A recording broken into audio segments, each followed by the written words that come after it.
اللہم صلی علی سیدنا مولانا محمد وعلی آلِ سیدنا مولانا محمد بارک وسلم۔ پیارے دوستوں اور مریدین، السلام علیکم۔ آج ہم اپنے آپ قرآن سمجھیں سلسلے کا 5واں حصہ شروع کرتے ہیں۔ بسم اللہ الرحمن الرحیم۔ ان اللہ لا یستحیی ان یضرب مثلا ما بعوضۃ فما فوقها فاما الذین آمنوا فیعلمون انہ الحق من ربهم واما الذین کفروا ویقولون ماذا اراد اللہ بہذا مثلا یضل به کثیرا ویہدی به کثیرا وما یضل به الا الفاسقین۔ اور اس کا ترجمہ ہے، ہاں واقعی اللہ تعالیٰ تو نہیں شرماتے اس بات سے کہ بیان کر دیں کوئی مثال بھی، خواہ مچھر کی ہو خواہ اس سے بھی بڑی ہوئی ہو۔ سو جو لوگ ایمان لائیں خواہ کچھ ہی ہوں وہ تو یقین کریں گے کہ بے شک یہ مثال تو بہت موقع کی ہے اور ان کے رب کی جانب سے، اور رہ گئے وہ لوگ جو کافر ہو چکے ہیں، سو چاہے کچھ بھی ہو جائے وہ یوں ہی کہتے رہیں گے کہ وہ کون مطلب ہوگا جس کا قصد کیا ہوگا۔ اللہ تعالیٰ نے اس حقیر مثال سے گمراہ کرتے ہیں۔ اللہ تعالیٰ اس مثال کی وجہ سے بہتوں کو اور ہدایت کرتے ہیں، اس کی وجہ سے بہتوں کو اور گمراہ نہیں کرتے۔ اللہ تعالیٰ اس مثال سے کسی کو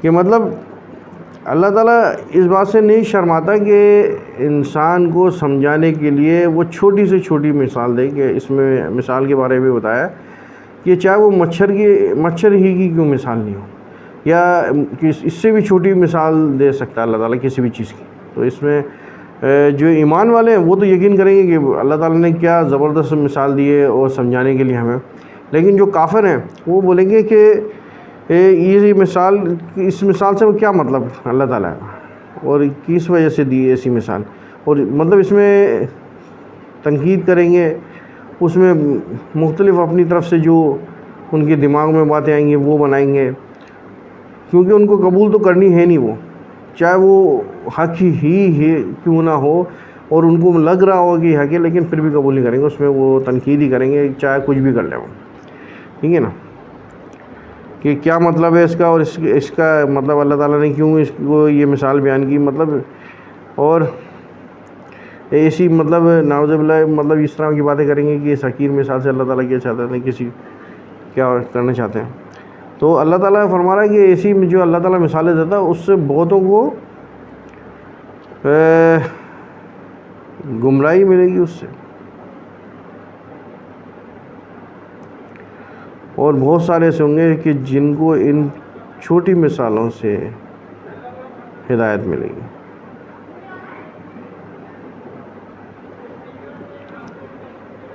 اور اللہ تعالیٰ کسی کو گمراہ نہیں کرتا۔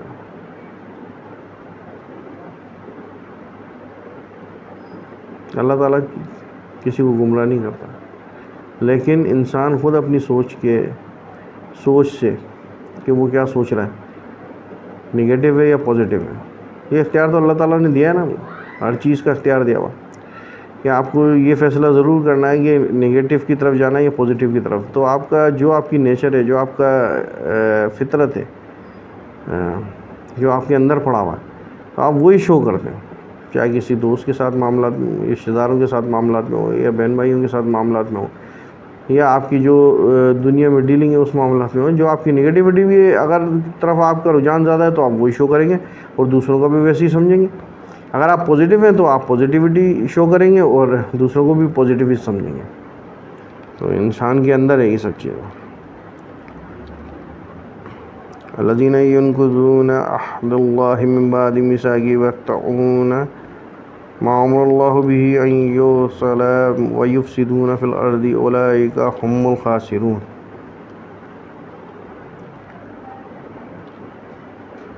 صرف بے حکمی کرنے والوں کو جو کہ توڑتے رہتے ہیں اس معاہدے کو جو اللہ تعالیٰ سے کر چکے تھے اس کے استحکام کے بعد، اور قطع کرتے رہتے ہیں ان تعلقات کو کہ حکم دیا ہے اللہ نے ان کو وابستہ رکھنے کا، اور فساد کرتے رہتے ہیں زمین میں، بس یہ لوگ پورے خسارے میں پڑنے والے ہیں۔ کہ مطلب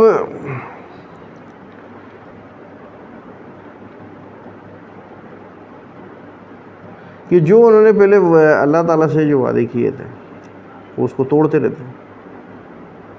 مطلب ہدایت آئی پھر وہ گمراہ ہو گئے، پھر ہدایت آئی پھر گمراہ ہو گئے. یہودیوں کو دیکھ لیں آپ،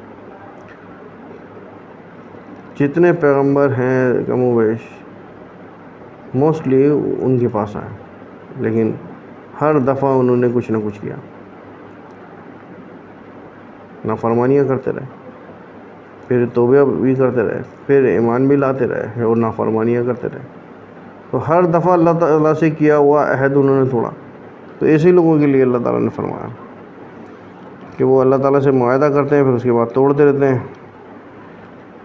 اور اللہ تعالیٰ نے ان کو تو حکم دیا تھا کہ اس کو معاہدے کا پاس رکھو، لیکن اس سے انحراف کر دیں اور فساد کرتے رہتے ہیں زمین میں.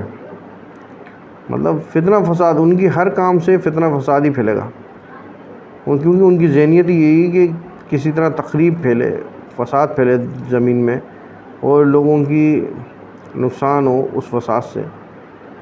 تو اللہ تعالیٰ ان کے لیے فرما رہا ہے جو اس طرح کے لوگ ہیں کہ یہ لوگ خسارے میں پڑنے والے ہیں، کیونکہ نقصان صرف ہی نہیں کہا. بظاہر تو لگ رہا ہے کہ جیسے وہ فساد کروائیں گے دوسروں کا نقصان ہوگا، حالانکہ نقصان دنیا اور آخرت میں انہی کا ہوگا. کیف تکفرون باللہ وکنتم امواتا فاحیاکم ثم یمیتکم ثم یحییکم ثم الیہ ترجعون. بولا کیوں کر ناس پاسی کرتے ہو اللہ کے ساتھ، حالانکہ تھے تم محض بے جان، سو تم کو جاندار کیا، پھر تم کو موت دیں گے، پھر زندہ کریں گے، یعنی قیامت کے دن، پھر انہی کے پاس لے جائے جاؤ گے. مطلب کیوں ناشکری کرتے ہو تم اللہ کی؟ ناشکری کیوں کرتے ہو کہ تم تو بے جان تھے، مطلب کوئی جان ہی نہیں تھی، کوئی وجود ہی نہیں تھا. کس نے بنایا؟ اللہ نے بنایا. تم کو پیدا کرے گا وہی، پھر تم کو موت بھی دے گا وہی، اور موت دینے کے بعد پھر دوبارہ بروز قیامت اللہ تعالیٰ پھر زندہ کرے گا.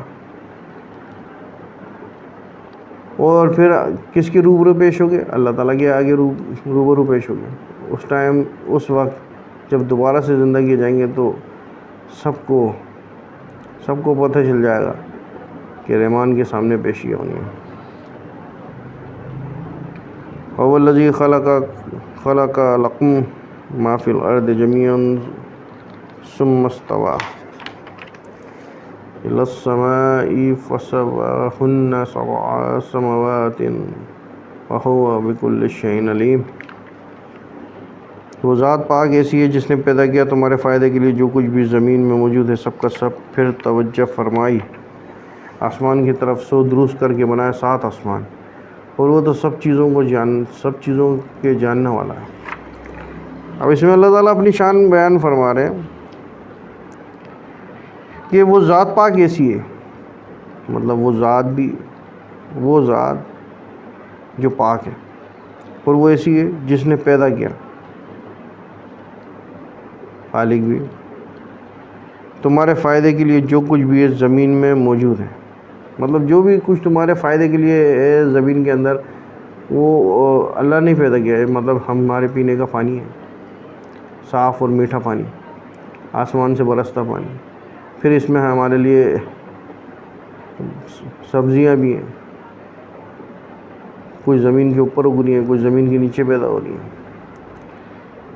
پھر اس میں ہمارے لیے گوشت وغیرہ کے لیے جانور چھپائے وغیرہ بنایا، اور کچھ پرندے بھی ہیں. پھر اس میں کچھ ایسے درخت بھی ہیں جو پھلدار ہیں، وہ پھل بھی ہیں ہمارے لیے اور ہم کھاتے ہیں ان کو. تو اللہ تعالیٰ نے یہ سب کچھ بنایا، کس کے لیے بنایا؟ ہمارے فائدے کے لیے بنایا کہ بھئی یہ کھاؤ پیو، اللہ کا شکر ادا کرو. پھر اللہ تعالیٰ نے جب یہ سب پیدا فرما دیا تو پھر اس کے بعد توجہ فرمائی آسمان کی طرف، سو درست کر کے بنائے 7 آسمان. تو اللہ تعالیٰ نے 7 آسمان بنائے، اور اللہ تعالیٰ سب چیزوں کا جاننے والا ہے. اب 7 آسمان، ہم عام آدمی سے پوچھ رہے ہیں کہ 7 آسمان میں کیا ہے بھائی، تو اس کا مطلب کچھ نہ کچھ تو ہوگا 7 آسمان، زمینوں اور آسمانوں میں. 7 آسمان ہیں تو ایک کے آسمان کے بعد پھر کچھ ہوگا، پھر دوسرے آسمان کے بعد اور بھی کچھ ہوگا، پھر تیسرے آسمان کے بعد اور بھی کچھ ہوگا، چوتھے آسمان کے بعد اور بھی کچھ ہوگا. تو اس طرح ہر آسمان کے بعد کچھ نہ کچھ تو ہوگا. ایسے نہیں کہ بیچ میں صرف اسپیس تو نہیں ہوگا، تو وہاں پر کچھ نہ کچھ تو ہوگا. سب آسمان بنائے اور اللہ تعالیٰ نے سب درست کر کے بنائے. زمین اور آسمانوں میں جو کچھ ہے وہ ان سب چیزوں کا جاننے والا ہے. کوئی جانے نہیں جانے. اللہ کا علم اور اللہ کی رحمت اور قدرت وہ تو ہر چیز کو احاطے میں لیے ہوئی ہے، ہر چیز کو جو زمینوں میں اور آسمانوں میں. وَإِذَا قَالَ رَبُّكَ لِلْمَلَائِكَةِ إِنِّي جَاعِلٌ فِي الْأَرْضِ خَلِيفَةً قَالُوا أَتَجْعَلُ فِيهَا مَن يُفْسِدُ فِيهَا وَيَسْفِكُ الدِّمَاءَ وَنَحْنُ نُسَبِّحُ بِحَمْدِكَ وَنُقَدِّسُ لَكَ قَالَ إِنِّي أَعْلَمُ مَا لَا تَعْلَمُونَ. اور جس وقت ارشاد فرمایا آپ کے رب نے فرشتوں سے کہ ضرور میں بناؤں گا زمین میں ایک نائب، تو فرشتے کہنے لگے کہ آپ پیدا کریں گے زمین میں ایسے لوگوں کو جو فساد کریں گے اور خون ریزیاں کریں گے، اور ہم برابر تسبیح کرتے رہتے ہیں، بحمد اللہ اور تقدیس کرتے رہتے ہیں آپ کی. حق تعالیٰ نے ارشاد فرمایا کہ میں جانتا ہوں اس بات کو جس کو تم نہیں جانتے. مطلب ایک جس اللہ تعالیٰ نے فرشتوں سے فرمایا اس ٹائم پر کہ میں زمین میں اپنا ایک نائب بنانے والا ہوں. آدم کے بارے میں بتایا تو فرشتوں نے اس پہ اعتراض کیا کہ آپ پیدا کریں گے زمین میں ایسے لوگوں کو جو فساد کریں گے اور خون ریزیاں کریں گے، اور ہم برابر تسبیح کرتے رہتے ہیں، الحمد للہ اور تقدیس کرتے رہتے ہیں. ٹھیک ہے. حق تعالیٰ نے ارشاد فرمایا کہ میں جانتا ہوں اس بات کو کہ جس کو تم نہیں جانتے. مطلب اللہ تعالیٰ نے ارشاد فرمایا کہ جس میں جانتا ہوں تم نہیں جانتے، اور اللہ تعالیٰ کا علم بے شک انسانوں سے، جنات سے، فرشتوں سے سب سے افضل ہے. آج کے لیے اتنا ہی کافی ہے. انشاءاللہ پھر اگلی ویڈیو میں ہم دوبارہ سے اس سے آگے کا سبق پڑھیں گے انشاءاللہ. اللہ تعالیٰ اس سب پر ہم پہ عمل کرنے کی توفیق عطا فرمائے. وما علینا الا البلاغ المبین.